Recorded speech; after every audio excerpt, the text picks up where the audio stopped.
یہ بھی آپ کے جو فورن ایکسچینج ریزروز ہیں یہ بھی کافی کم ہو رہے ہیں.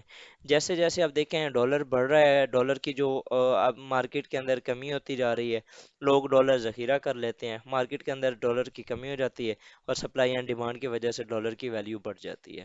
ٹھیک ہے، روپے کی جو ویلیو ہے اس کے اندر کمی ہو جاتی ہے اور اسی سے ہی امپیکٹ پڑتا ہے آپ کی انفلیشن کا بھی، آپ کی مہنگائی بھی ہو جاتی ہے. تو یہ ساری چیزیں جو ہیں یہ ایک انٹر لنک ہے. اس کے علاوہ currency devaluation is at all time high, یہ بھی میجر ریزن ہے بیہائنڈ پولیٹیکل انسٹیبلٹی. اس کے علاوہ ورلڈس اکنامک ریسیشن. اچھا یہ نا جو پاکستان کے اندر صرف نہیں اکانومی کا مسئلہ بنا، اوور آل دنیا کے اندر بنا ہے. اگر آپ جو پیرو کے دیکھیں اکانومک ایمرجنسی وہاں پر لگی ہوئی ہے، سری لنکا وہ ڈیفالٹ ہو چکا ہے. اس کے علاوہ چائنا کے اندر بھی کافی اکانومک ریسیشن آیا ہے. U S is according to farmers, جو ہمارے governor of state bank of Pakistan ہے، ان کے مطابق U S is under economic recession right now. اور اسی طرح فرید زکریا نے بھی اپنی جو ویڈیوز ہیں یا ان کے آرٹیکلز ہیں ان کے اندر انہوں نے بھی یہ اکانومی سوری آتھر ہیں فرید زکریا، ان کے مطابق بھی U S is undergoing massive economic recession. تو یہ دنیا کے اندر چل رہا ہے، لیکن پاکستان کے اندر جو یہ پولیٹیکل انسٹیبلٹی ہے یہ فردر اس چیز کو نا ایگزربیٹ کر رہی ہے. ہم پہلے ہی اکانومیکلی کافی ویک ہیں، تو یہ چیزیں اس کو اور زیادہ انکریز کر رہی ہیں. نیکسٹ اگر دیکھیں تو انرجی کرائسز ہیں، oil prices at highest level in 40 years. اب اگر فار ایگزامپل یہاں پر گورنمنٹ کا اسٹیبل رہتی تو آپ کیا کرتے؟ پاکستان رشیا کے ساتھ آئل خریدنے کی بات کر رہا تھا. اگر گورنمنٹ چینج نہ ہوتی تو شاید ہم وہ بات کر چکے ہوتے اور ہم انرجی کا جو ذخیرہ تھا وہ لے سکتے تھے. اسی طرح جب آپ ایک گورنمنٹ کسی بھی کنٹری کے ساتھ کوئی ڈیل کرتی ہے تو جب نئی گورنمنٹ آتی ہے تو انہوں نے اپنے ٹرمز اینڈ کنڈیشنز رکھنی ہوتی ہیں، نہ کہ پریویس گورنمنٹس کی. تو یہ ایک ہمارا مسئلہ ہمارے کنٹری کے اندر یہ بھی ہے کہ ہم جو پریویس پالیسی ہے اس کو فالو ہی نہیں کرتے، ہم اپنی نئی پالیسی سٹارٹ کر دیتے ہیں. اس کی ایک ایگزامپل میں دے دیتا ہوں. میں نے فلڈس والے اپنے لیکچرز میں بتایا بھی تھا کہ آپ کے ملک کے اندر این سی او سی آلریڈی بنی ہوئی تھی.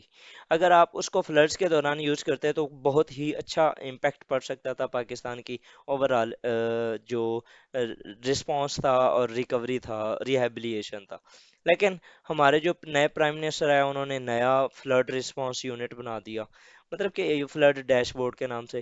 مطلب کہ یہ جو نئے نئے ایونٹس اور اپنا نام بڑھانے کے لیے ہم جو یہ کرتے ہیں، اگر ہم پریویس گورنمنٹ کی پالیسیز کو فالو کریں.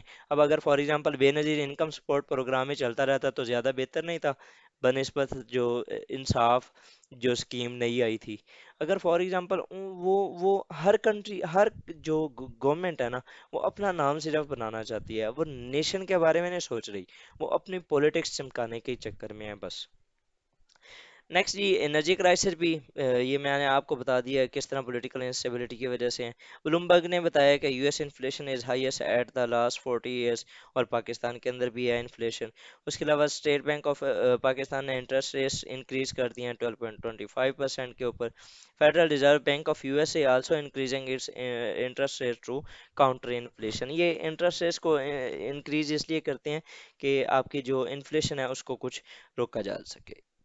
نیکسٹ اگر چلیں تو ایروژن آف ڈیموکریٹک کلچر، کس طرح جی no prime minister of Pakistan has ڈگری ہیز کمپلیٹڈ اٹس ٹینیور.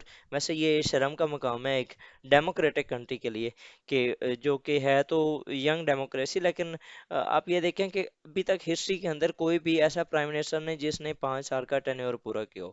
اور مزے کی بات یہ ہے کہ ڈیموکریسی ہی ڈیموکریسی کے خلاف ہے، مطلب کہ ڈیموکریٹک جو گورنمنٹس ہوتی ہیں ان کو اتارنے اور چڑھانے والے خود وہی لیڈرز ہی ہوتے ہیں، لیکن وہ کیا کرتے ہیں گٹھ جوڑ، وہی جو ہارس ٹریڈنگ، ہنگ پارلیمنٹس اور یہ ساری چیزیں مل کے یہ خود ڈیموکریٹک کلچر کو ایروڈ کر رہی ہیں. Parliament decision making power has been reduced. کس طرح؟ اب آپ کا فائنانس منسٹر اسحاق ڈار صاحب لگے ہیں، ڈیسیژن لندن میں ہوا ہے، پاکستان کے پارلیمنٹ کے اندر تو یہ ڈیسیژن نہیں ہوا. Similarly, Parliament has been just limited to remain in power. Unilateral actions of governments without proper discussions. اب دیکھیں اگر فار ایگزامپل یونیلیٹرل ایکشنز کیے جا رہے ہیں، مطلب کہ آپ اپوزیشن کو ساتھ لے کے ہی نہیں چل رہے، جیسے کہ ای وی ایم ہے، نیب کی امینڈمنٹس ہیں، E V M under the previous governments ہوئی تھی، اور نیب کی امینڈمنٹس ابھی اس گورنمنٹ نے کی ہیں. دونوں ایک دوسرے کے اوپر وہی نیلے پہ دیلا ہی لگا رہے ہیں. مطلب کہ ایک بندہ جب وہ تھے اپنے پاور میں تو انہوں نے اپنی مرضی کے بل پاس کروا لیے، جب یہ آئے ہیں تو انہوں نے اپنی مرضی کے کر رہے ہیں. تو یہ اوورال جو بیسیکلی نقصان کس کا ہو رہا ہے؟ کنٹری کا. کیسے ڈیموکریٹک جو کلچر تھا، وہ جو ایک نارم تھی، جو لیجسلیشنز تھی، جو پارلیمنٹ کا تقدس تھا، اس کو پامال کیا جا رہا ہے. تو یہ تھی جی ہماری پولیٹیکل انسٹیبلٹی کی وجہ سے اکانومک اینڈ ڈیموکریٹک. نیکسٹ جو ہوں گی ہم انشاءاللہ تعالیٰ اپنی اگلی ویڈیو میں دیکھتے ہیں. تب تک کے لیے جی اجازت دیجیے جی، اللہ حافظ.